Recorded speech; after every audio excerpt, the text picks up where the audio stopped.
Hola a todos y bienvenidos de nuevo a la magia del vóley. Estamos listos para nuestro segundo deep dive y déjenme decirles que este capítulo está lleno de sorpresas. Hola a todos.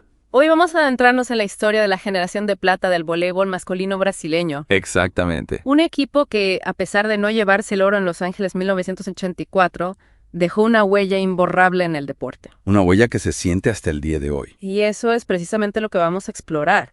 Cómo un equipo que no se coronó campeón olímpico terminó revolucionando el voleibol a nivel mundial. Para este viaje nos vamos a apoyar en varias fuentes, como entrevistas con jugadores de la época, análisis de partidos y, por supuesto, la opinión de expertos que vivieron esa transformación en primera fila. Suena fascinante. Así que abróchense los cinturones porque nos vamos a sumergir en las innovaciones tácticas que introdujo esta generación y cómo su impacto sigue resonando en las canchas de todo el mundo. Empecemos. Para entender la magnitud de lo que lograron, primero tenemos que viajar un poco al pasado.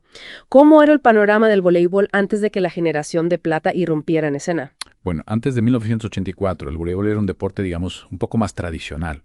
Se jugaba con el sistema de puntuación lado a lado, lo que significaba que solo se podían anotar puntos con el saque propio. Imagina eso. Sí, muy diferente a la dinámica actual donde cada rally puede definir el marcador. El saque en ese entonces solía ser desde la zona 1 y el saque con salto, es que vemos hoy con tanta potencia y efecto, era más bien una rareza. Un poco como un dinosaurio en el mundo prehistórico. Exactamente. Y en cuanto a las formaciones, la más común era la 4-2, con 4 atacantes y 2 colocadores. Los colocadores generalmente subían a la red por el centro o por la derecha para armar el juego, buscando principalmente a los rematadores de punta en las esquinas. O sea, un juego más predecible, más basado en la potencia física. Sí, digamos que se priorizaba la fuerza bruta por encima de la estrategia y la versatilidad. Y en cuanto a las técnicas, ya existían el toque, el voleo bajo y el bloqueo. Claro que sí, esas técnicas ya eran parte fundamental del juego. De hecho, si nos ponemos un poco históricos, la colocación y el remate, tal como los conocemos, surgieron en Filipinas a principios del siglo XX. Mira tú, Filipinas, la cuna de la ofensiva en el voleibol. Interesante, ¿verdad? Y para la década de 1920 ya se habían establecido la regla de los 3 toques y la posibilidad de atacar desde la zona de zagueros. ¡Wow! O sea que la base del juego ya estaba ahí. Sí, pero faltaba algo. Faltaba esa chispa, esa innovación que le diera un nuevo impulso al voleibol. Y ahí es donde entra la generación de plata, ¿verdad? Exactamente. Pero antes de adentrarnos en su legado, recordemos que ya existían algunos atisbos de un juego más rápido. ¿A qué te refieres? Equipos como Japón y la Unión Soviética, en las décadas del 60 y 70, empezaron a experimentar con la ofensiva rápida. Colocaciones más bajas y veloces, buscando tomar desprevenida a la defensa, ¿no? Sí, ese era el concepto. Sin embargo, el juego seguía girando en torno a los remates potentes de los atacantes de primera línea. Y por supuesto, no podemos olvidar un detalle crucial. El líbero todavía no existía. Ese jugador especialista en defensa que hoy vemos volando por toda la cancha. Es cierto, imagínate el voleibol actual sin la figura del líbero. Sería un caos total. Pero bueno, ya tenemos una imagen bastante clara de cómo era el voleibol antes de la generación de plata. Sí, un panorama general. Ahora sí, vámonos a Los Ángeles, 1984. A esa cita con la historia. ¿Cómo le fue a Brasil en esos Juegos Olímpicos? Brasil tuvo una actuación destacada. Terminaron primeros en su grupo, con 3 victorias y una sola derrota. Nada mal. Y en semifinales vencieron a Italia, que luego se quedaría con el bronce. Una victoria importantísima. Sin embargo, en la final se toparon con Estados Unidos, que se llevó el oro. Una final que, imagino, estuvo llena de emociones. Sin duda. Pero más allá del resultado final, lo que realmente llamó la atención fue el estilo de juego de Brasil. ¿En qué sentido? Los comentaristas de la época no dejaban de hablar de la velocidad de su ofensiva. Eran como un rayo, sorprendiendo a todos con sus combinaciones rápidas y precisas. Un estilo que contrastaba con el juego más tradicional de la época. Totalmente. De hecho, su colocador, William da Silva, fue considerado por muchos como el mejor del mundo en ese momento. Eso ya nos da una pista de lo que estaban haciendo diferente. Y no solo eso, Brasil fue uno de los primeros equipos en utilizar el saque con salto de forma regular en un torneo de esa magnitud. Aunque, como dijiste antes, todavía no era una técnica tan dominante como lo es hoy. Exacto. Pero ellos fueron pioneros en mostrar el potencial de un saque agresivo. Interesante. ¿Y algún otro detalle que valga la pena destacar de ese equipo? Por supuesto. En esa selección brasileña ya jugaban 2 figuras que luego se convertirían en entrenadores legendarios. ¿Quiénes? Bernardinho y Renan Dal Soto. 2 nombres gigantes en la historia del voleibol. Su presencia en el equipo ya nos habla de un profundo conocimiento táctico que se estaba gestando en Brasil. Claro, eran como esponjas, absorbiendo todo ese conocimiento para luego aplicarlo en sus carreras como entrenadores. Precisamente. Pero si ya tenían una ofensiva rápida y estaban incorporando el saque con salto, ¿por qué no pudieron vencer a Estados Unidos en la final? Bueno, esa derrota, a pesar de ser dolorosa, les sirvió para identificar áreas de mejora. Estados Unidos también tenía sus armas, sus propias estrategias, y supieron cómo neutralizar el juego brasileño en ese momento clave. Entiendo. Una final que, en retrospectiva, marcó un punto de inflexión. Sí, una final que, en lugar de desanimarlos, los impulsó a seguir evolucionando, Y así llegamos al periodo postolímpico. donde la generación de plata realmente despegó. ¿Qué innovaciones concretas surgieron en ese momento? A ver, en la década de 1980, Brasil empezó a desarrollar un nuevo estilo de juego, uno que rompía con los esquemas tradicionales. ¿En qué consistía ese nuevo estilo? La clave era la versatilidad. Los jugadores brasileños se volvieron capaces de atacar diferentes tipos de balones desde cualquier posición en la cancha. ¡Wow! Eso sí que es un cambio radical. Imagínate la confusión para los bloqueadores rivales. Ya no era suficiente con enfocarse en los atacantes de punta. La amenaza podía venir de cualquier lugar. Exacto. Y aunque no encontramos registros de formaciones nuevas con nombres específicos, esa capacidad de atacar desde cualquier punto sugiere una mayor fluidez en el movimiento de los jugadores. Un juego más dinámico, menos rígido, ¿no? Sí, un juego que se alejaba de las formaciones estáticas y predecibles. Y hablando de ataques inesperados, ¿qué papel jugó la generación de plata en la popularización del ataque de tubería? El famoso ataque de tubería.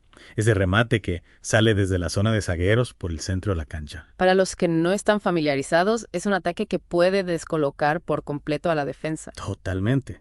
Y aunque ya existía antes, es muy probable que la generación de plata haya contribuido a su perfeccionamiento y a su uso más frecuente en el juego. Incorporar al jugador central trasero al ataque era una forma de explotar los espacios vacíos y generar opciones totalmente impredecibles. Un dolor de cabeza para los rivales. Sin duda, pero no todo se ataca en el voleibol. Hubo cambios significativos en la manera de defender. Si bien las fuentes no detallan innovaciones defensivas específicas de este equipo en particular, la tendencia general en el voleibol de esa época era hacia una mejora constante de la defensa de campo. Claro, a medida que los ataques se volvían más sofisticados, la defensa tenía que evolucionar para contrarrestarlos. Y es lógico pensar que Brasil, al desarrollar una ofensiva tan explosiva, también se enfocó en fortalecer su defensa para respaldar ese juego. Un buen ataque necesita una buena defensa, Sin duda.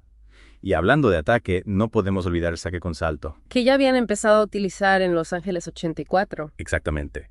En los años posteriores a los Juegos Olímpicos, la generación de plata siguió perfeccionando esta técnica, convirtiéndola en un arma cada vez más letal. Un saque potente puede desestabilizar la recepción del rival y generar puntos directos o balones fáciles para el contraataque. Era una herramienta fundamental para su estilo de juego agresivo. Entonces, tenemos una ofensiva rápida y versátil, un saque potente y una defensa sólida. ¿Cómo impactó todo esto a nivel mundial? El impacto fue enorme. La adopción del saque con salto, por ejemplo, se extendió rápidamente a otros equipos. Claro, cuando ves que una estrategia funciona, es natural querer imitarla. Y lo mismo ocurrió con la estrategia de atacar desde diversas posiciones, incluyendo el ataque de tubería. Esas ideas se convirtieron en elementos clave en los sistemas de ataque de los equipos de élite. La década de 1980 fue una época de gran innovación en el voleibol. Una época donde se experimentó mucho. Y diferentes equipos aportaron sus propias ideas. Mencionaste antes a Estados Unidos. ¿Qué estaban haciendo ellos en ese momento? Estados Unidos, bajo la dirección de Doug Beal, desarrolló la ofensiva del atacante oscilante. Con jugadores como Karch Kirali y Mintales y Aldis Bersins recibiendo la mayoría de los saques. Exacto. Y teniendo la libertad de atacar desde cualquier punto de la red. Una estrategia muy diferente a la de Brasil, pero igual de efectiva. Totalmente. Y Estados Unidos también se enfocó en bloquear el saque con salto brasileño, algo que les dio buenos resultados en la final del 84. Dos potencias mundiales explorando caminos distintos hacia la excelencia. Es fascinante ver cómo el voleibol evolucionaba en diferentes direcciones. Y a pesar de esas diferencias, ¿cuál dirías que fue la tendencia general que se impuso? La tendencia general fue hacia un juego más dinámico, con mayor énfasis en los ataques desde la zaga y en la potencia del saque. Un cambio de paradigma impulsado en gran medida por la generación de plata brasileña. Ellos fueron pioneros en ese estilo de juego ofensivo más variado y agresivo. Y sentaron las bases del voleibol moderno que disfrutamos hoy en día. Sin duda alguna. Entonces, podemos decir que Brasil, a pesar de no ganar el oro en el 84, contribuyó a forjar ese estilo de juego brasileño que es admirado en todo el mundo. Un estilo caracterizado por la velocidad, la creatividad y la agresividad. Un estilo que ha inspirado a generaciones de jugadores. Totalmente. Para resumir, me gustaría comparar un poco más en detalle las tácticas de Brasil y Estados Unidos en la década de los 80. Me parece una excelente idea. Empecemos por el enfoque ofensivo. Brasil apostaba por una ofensiva rápida y versátil, con ataque desde múltiples posiciones. Mientras que Estados Unidos se inclinaba por su atacante oscilante, dándole mucha libertad a sus rematadores estrella. En cuanto al saque, Brasil fue pionero en la adopción del salto, buscando un saque agresivo desde el inicio. Y Estados Unidos se enfocó más en el saque flotado y en bloquear el potente saque brasileño. En la recepción de saque, Brasil priorizaba la capacidad de atacar desde diversas posiciones, incluso después de recibir. Y Estados Unidos tenía una recepción más especializada, con 2 jugadores clave. Finalmente, en el ataque desde la zaga, Brasil desarrolló y usó tempranamente el ataque de tubería. Un elemento que no era tan prominente en el juego estadounidense inicial. Diferencias claras que muestran cómo 2 potencias mundiales estaban abordando el juego desde perspectivas distintas. Y cómo Brasil, a pesar de no ganar al oro, estaba marcando el camino hacia el futuro. Exacto. Y hablando de futuro, ¿cuál dirías que fue el legado táctico más importante de la generación de plata? Su legado perdura hasta nuestros días. ¿En qué sentido? Al ser pioneros en un estilo de juego ofensivo más versátil y agresivo, con ataques desde la zaga y el saque con salto, sentaron las bases del voleibol moderno. Un voleibol más dinámico, más rápido, más espectacular. Exactamente.